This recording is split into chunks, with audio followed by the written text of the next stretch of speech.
O Ministério Público não tem interesse em derrubar governos, mas não pode deixar de atuar quando essa suspeita pode ser consequência de uma investigação.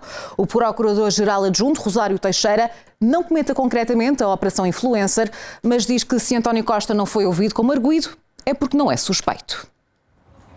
Sem querer comentar processos concretos, o Procurador-Geral Adjunto rejeita que o Ministério Público seja responsável pela queda do governo na sequência da Operação Influencer.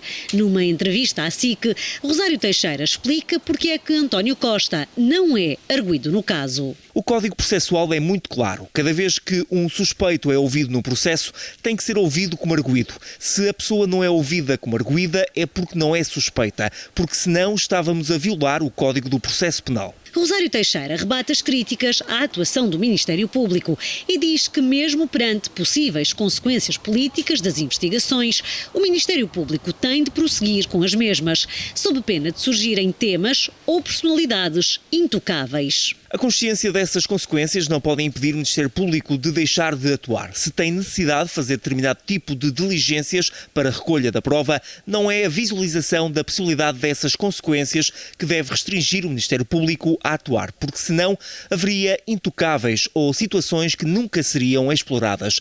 Imputá-las ao Ministério Público é um exagero.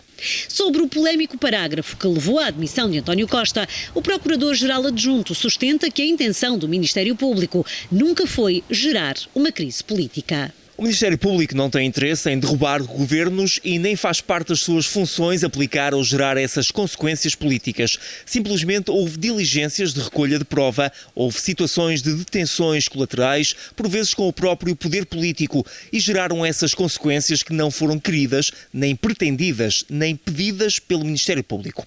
Na mesma entrevista, Rosário Teixeira admitiu-se magoado pela ideia de que o Ministério Público possa estar politicamente comprometido e que está na base do Manifesto dos 50, que exige uma reforma na Justiça. O Procurador-Geral Adjunto diz que as preocupações com o tema são transversais ao setor, mas o momento e o tom do documento foi infeliz.